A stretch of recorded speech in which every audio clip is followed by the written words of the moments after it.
As I stepped into the house that evening, the last thing I expected to find was Sophia sitting at the kitchen table, tears streaming down her face.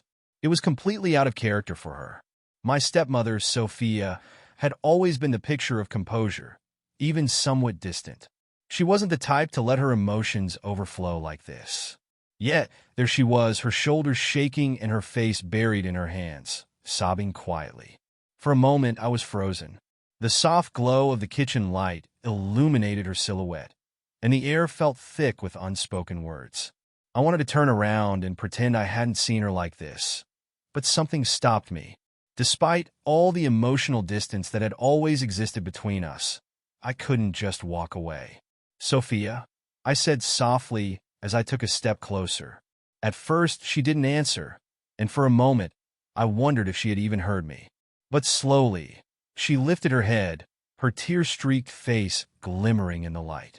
The expression in her eyes was a mixture of fear, confusion, and something else I couldn't quite identify. Before I knew it, I was right beside her, my hand resting gently on her shoulder, unsure of what else to do. She flinched slightly at my touch, but didn't pull away. Instead, she turned to face me, and without any warning, she leaned in. It all happened so fast that I didn't have time to process it. Her lips brushed against mine in a soft, desperate kiss. I could feel her trembling, her breath catching as she pulled away almost instantly, her eyes wide with shock at what had just occurred. Neither of us spoke. I couldn't find the words. My thoughts were racing. Sophia, my stepmother, had just kissed me. It felt completely wrong. Everything about it was wrong. Yet, in that moment, the weight of what had just happened hung in the air like a dense fog, and neither of us knew how to dispel it. She quickly stood up, her chair scraping across the floor with a harsh sound that shattered the silence. I'm sorry," she stammered, her voice barely above a whisper. Before I could respond, she hurried past me and out of the kitchen, leaving me there, stunned and more confused than I had ever been. The house felt colder, emptier somehow, and I couldn't shake the feeling that everything had changed in an irreversible way. The next morning, everything felt different. Since that night, Sophia and I had hardly crossed paths, and when we did, it was only a fleeting moment of eye contact before we both looked away. The atmosphere between us felt heavy, saturated with unspoken thoughts that neither of us dared to acknowledge. A week had passed since the kiss, and I couldn't stop thinking about it. I wasn't sure if she felt the same way, but her avoidance spoke volumes.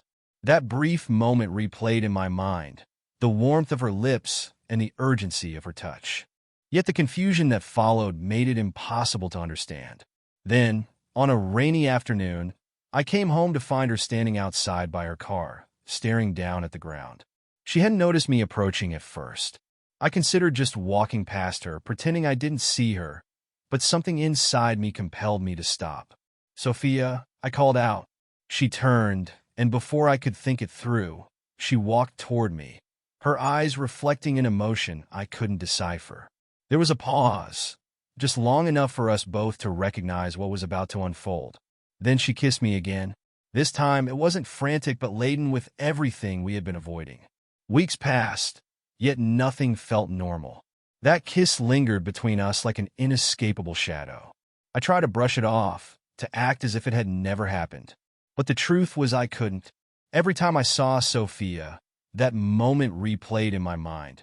The warmth of her lips and the way she looked at me made it clear we were crossing a line we shouldn't.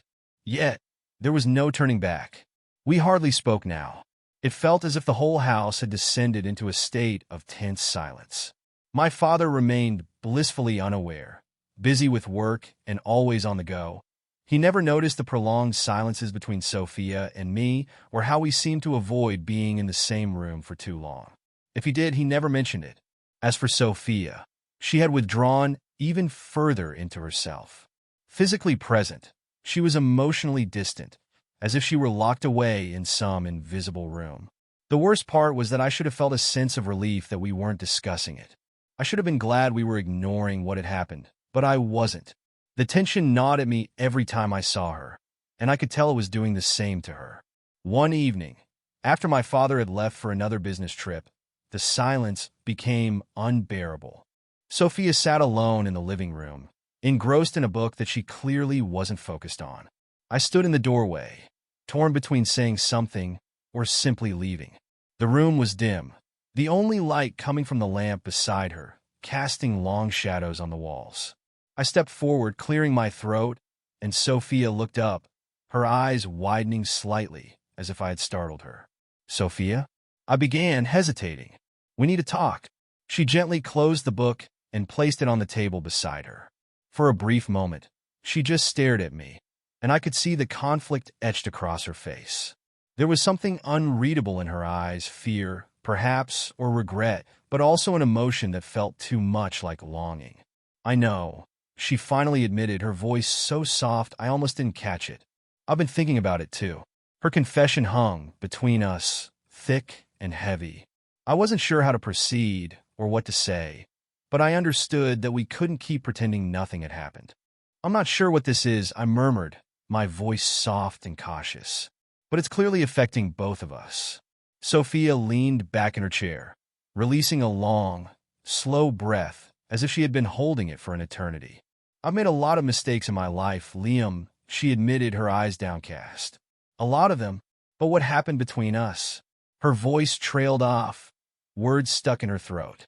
I stepped a little closer, feeling the weight of the moment pressing down on me. I knew I shouldn't be so near her, that this proximity was wrong. Yet, I couldn't bring myself to back away. "We both understand this was a mistake," she said, her voice barely a whisper. "But I can't seem to let it go." That was the truth we had been skirting around for weeks. Neither of us could escape it. The room felt like it was closing in on us, the walls pushing us together. There was no simple way out, no way to untangle this mess. I could feel the magnetic pull between us, the same pull I had felt since our first kiss. "What are we supposed to do now?" I asked, aware that no straightforward answer existed. Sophia didn't respond immediately. She glanced down at her hands, then looked back at me, her eyes searching, perhaps looking for the courage to voice what neither of us wanted to confront. Before she could speak, I sensed the atmosphere shift. The tension that had always lingered between us broke like a wave crashing onto the shore. "I don't know," she finally admitted, her voice shaking. "I honestly don't know if there's anything we can do about it." I hadn't realized how close I had gotten until I stood right in front of her, close enough to see the tears pooling in her eyes. For a brief moment, I thought she might get up and leave, but she remained there, rooted in place by some unseen force that kept us together in that moment. "I don't want to hurt him," she said suddenly, her voice breaking. "Your father? He deserves better than this." Her words hit me like a punch, and for a moment, guilt washed over me, cold and consuming. She was right. My father, blissfully unaware of the chaos in his own home, didn't deserve this betrayal. But what could we possibly do? The harm had already been done. Instinctively, I reached for her hand, intertwining my fingers with hers. It was a small act, but it felt like crossing yet another line we couldn't uncross. She didn't pull away, and for a fleeting moment, everything hung in the balance, as if we were the only two people in existence. But the reality of our situation loomed over us, reminding us that consequences awaited, even if we weren't ready to confront them. The silence that settled between us was thicker this time, as we sat there, ensnared in the consequences of our choices, unsure of our next steps. Days turned into a blur, with neither of us willing to acknowledge what had been said, much less what had occurred between us. My father returned, blissfully ignorant of the tension that had infiltrated our home. Every meal felt fraught with unspoken words, each moment pregnant with a silence that threatened to crack open at any second. I did my best to avoid Sophia, but it proved futile.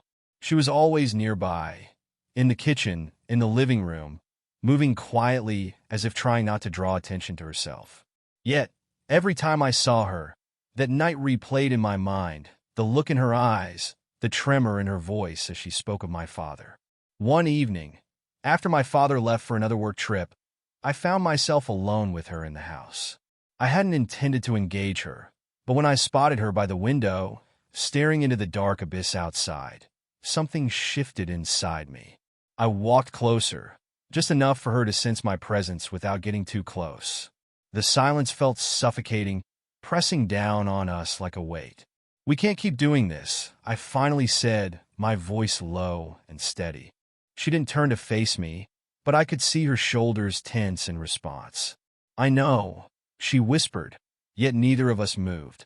The next day felt precarious, as if everything was teetering on a thin thread.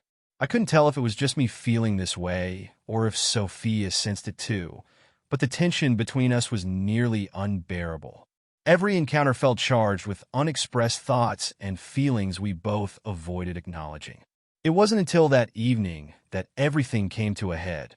My father had gone out for dinner with colleagues, leaving just Sophia and me in the house. She was sitting on the couch, flipping through the pages of a book she clearly wasn't absorbing. I lingered in the doorway for a moment, observing her, trying to decide my next move. I knew we couldn't continue pretending everything was fine, but I wasn't sure how to address it, or if there was even a way to fix it. "Sophia," I said softly as I stepped into the room. She didn't look up, but I noticed her grip on the book tighten. "We can't keep doing this." I repeated the words from the previous night, but this time they hung in the air unanswered, just the weighty silence filling the gap between us. I stepped closer, feeling the tension intensify with each movement. "I don't know what this is," I confessed, struggling to articulate my feelings. "But it's consuming me." That statement finally got through to her. Sophia looked up, her eyes wide with surprise, as if she hadn't anticipated my admission. For a moment, silence enveloped us. I could see the internal struggle on her face, the fear and guilt that had plagued her since our first kiss. Yet, there was also something deeper, a yearning that hadn't vanished despite the circumstances. She stood, the book slipping from her fingers, forgotten on the floor. "I don't know what to say," she whispered, her voice trembling. This isn't right." "I know," I replied, moving closer. "But I can't stop thinking about you. About us." Sophia took a step back, confusion and perhaps even panic dancing in her eyes. "We can't," she murmured, her voice barely audible. "Your father?" I started, but I quickly interrupted myself. "I know, but it's not just that. Whatever is happening between us, it's genuine. We can't pretend it doesn't exist anymore." For a moment, she stood there, her breath shallow, as if she were trying to hold herself together. I could see it in her eyes. She wanted to walk away and put an end to this before it escalated further. But instead, she did the exact opposite. She closed the gap between us, her eyes locked onto mine. The room felt like it was closing in, the space between us evaporating as she reached up to gently touch my face. It was a simple gesture, yet it felt like the breaking point we had been edging toward.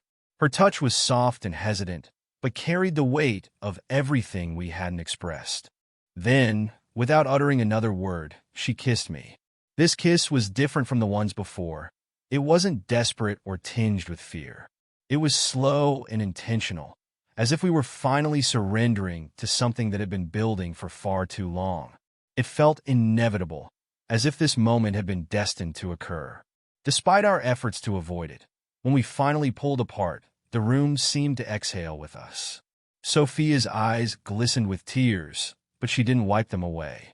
She remained there, breathing heavily, her hand still resting against my cheek. "This is wrong," she murmured, though her voice lacked conviction. "I know," I replied, my own voice thick with emotion. "But I don't regret it." She looked away, her hand slipping down to her side. "What are we going to do?" she asked, her voice barely above a whisper. I had no answer. How could I? Nothing about the situation made sense. Yet it felt like the only thing that mattered in that moment. We stood there, frozen in time, neither of us willing to break the silence. Finally, Sophia stepped back, her face a mask of conflict. "I need some time," she said softly, her voice trembling. "I need to think." I nodded, even though I knew that thinking wouldn't change what had happened or how we felt.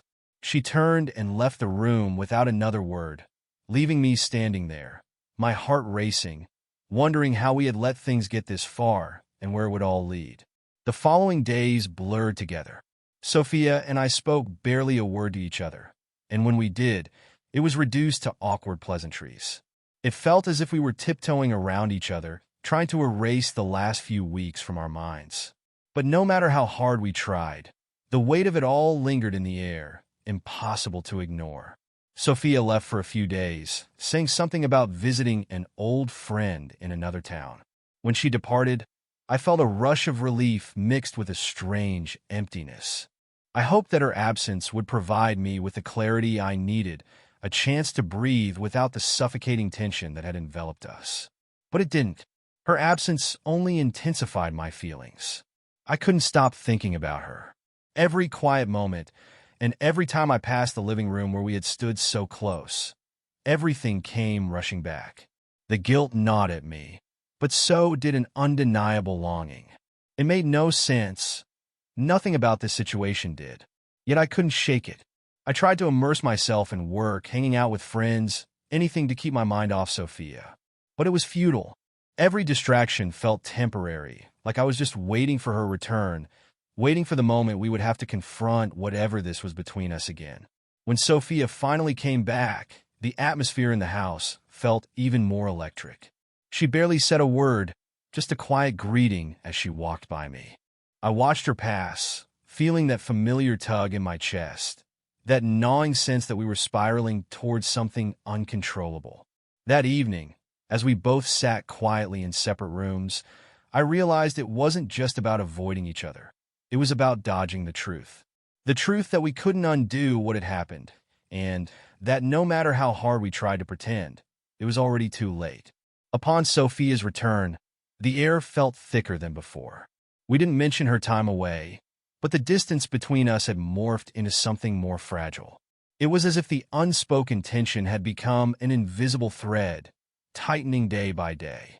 Deep down, I knew we couldn't maintain this indefinitely. Eventually, the thread would snap. That evening, the house was unervingly quiet. My father was away again, leaving us alone just like before. I found myself pacing my room, grappling with the decision to confront her. It was time to really talk, to address the avoidance and the tension that was suffocating me. I needed to know where we stood, even if it meant things would never be the same again. I walked downstairs and found her sitting at the kitchen table, staring blankly at a cup of tea before her. She looked exhausted, worn down by whatever had been weighing heavily on her these past few weeks. I hesitated but took a deep breath and sat across from her. "We can't keep doing this," I said softly, breaking the silence. My voice came out more desperate than I had intended. Sophia looked up, her eyes mirroring the same weariness I had seen for weeks. She didn't respond right away, simply watching me as if she were weighing whether to let me in. "I know," she finally whispered. "I've been trying to figure out how to stop this." Her words struck me hard. I wasn't sure if I felt relief or terror. "Do you want to stop?" I asked, my heart racing as the question hung in the air. She closed her eyes for a moment, inhaling deeply. "We have to," she said, but it didn't sound like a true answer. It felt more like a duty, something we knew we should do, but it didn't reflect her true desires. The room felt too small, too confining. I leaned forward, resting my elbows on the table, searching for the right words to express what I had been holding back. "Sophia, I don't know what this is, but I can't pretend it didn't happen. I can't just go back." Her eyes widened, and she looked at me with a mix of fear and something deeper, something unspoken that lingered beneath the surface. "Neither can I," she admitted, her voice cracking. "But if we keep going down this path, we'll destroy everything." There it was, the truth we had been dodging. We had been avoiding the looming destruction that threatened not only us, but everything and everyone in our lives. My father, the family, the life we had been pretending was so normal. I spoke softly, the weight of my words hanging heavily in the air. I knew how dangerous they were, but I couldn't continue lying, not to myself or to her. Sophia rose from her seat, each movement slow and purposeful, as if she were grappling with an internal struggle with every step. She walked over to the window and gazed into the darkness, her back turned to me. "I don't either," she whispered, almost too softly to hear. I got to my feet and approached her, uncertain about what I might say or do. All I knew was that I couldn't let her walk away from this conversation without some kind of resolution.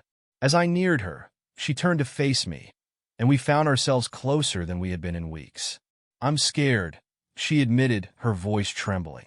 "I'm scared of what this means, of what we've already done." "So am I," I replied, but ignoring it isn't an option. We stood there, suspended in silence, the tension between us thickening with every heartbeat. I could feel that same pull, the magnetic force that had drawn us together from the start, pushing us toward something we could not reverse. Then, without thinking, I closed the gap and kissed her again. This kiss wasn't fueled by confusion or fear. It was intentional, filled with all the words we had never said. When we finally broke apart, she looked at me with a mixture of sorrow and acceptance. "This can't continue," she murmured, though her hand lingered on my arm, as if reluctant to let go. "I know," I replied softly, my voice heavy with the gravity of our situation. "But we need to decide what comes next." Sophia didn't answer. Instead, she turned away and walked slowly out of the room. I watched her fade into the shadows, understanding that whatever lay ahead would change everything, whether we were ready for it or not. The house was eerily quiet again, too quiet. My father had left early that morning for yet another business trip, leaving Sophia and me alone once more. But this time felt different. The weight of everything that had transpired between us bore down on me more than ever. I hadn't spoken to her since our last encounter, where our unfinished words had hung heavy in the air. I couldn't stop replaying the moments we had shared, the closeness, how we had crossed lines we never intended to, and yet it felt like there was no resolution in sight. That afternoon, I heard her footsteps in the hallway. She paused outside my door, as if hesitating before knocking. I held my breath, waiting and hoping. To my surprise, she gently pushed the door open, her face partially obscured by the dim light. "Can we talk?" she asked, her voice quiet and uncertain. I nodded, rising from the bed, unsure of what to expect. Sophia stepped into the room, softly closing the door behind her. She didn't look at me right away. She simply stood there, her hands clasped together as if she were trying to steady herself. "Liam," she began, finally locking eyes with me, I need to leave." I froze, struggling to comprehend her words. "What do you mean?" "I have to go," she said, her voice quavering. "I've been thinking about it for a while now. What's been happening between us? It's wrong. We both know it." Her words struck me like a physical blow. I felt as if the ground had fallen out from under me, yet I couldn't argue with her. Deep down, I knew she was right. We had crossed too many boundaries, and there was no way back. But hearing her articulate it out loud was what truly stung. "Where will you go?" I asked, my voice barely above a whisper. She shook her head, tears welling in her eyes. "I don't know yet, but I have to leave before this spirals further." I wanted to plead with her to stay, to figure things out together, but the words escaped me.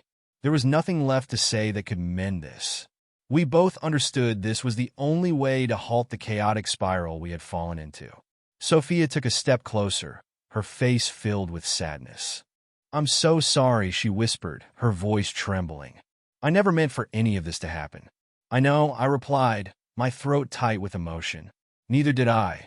For a moment, we simply stood there, the silence between us thicker than ever. Then, before I could think twice, I reached out and took her hand in mine. She didn't pull away. Instead, she looked up at me, her eyes filled with tears. In that moment, everything else faded into the background. I leaned in and kissed her, a soft, tender kiss that felt like our final goodbye. There was no urgency, no confusion, just a mutual understanding that this was the last time we would share something like this. When I pulled back, Sophia let out a shaky breath, her hand still resting on mine.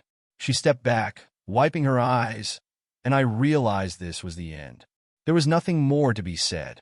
"I'll be gone by tomorrow," she whispered, turning toward the door. "Take care of yourself, Liam." And just like that, she slipped out of the room, leaving as quietly as she had entered. The door clicked shut behind her, and I stood there, staring at the empty space where she had been. The silence settled in, and I understood that everything had changed. We had reached a point of no return, and there was no going back.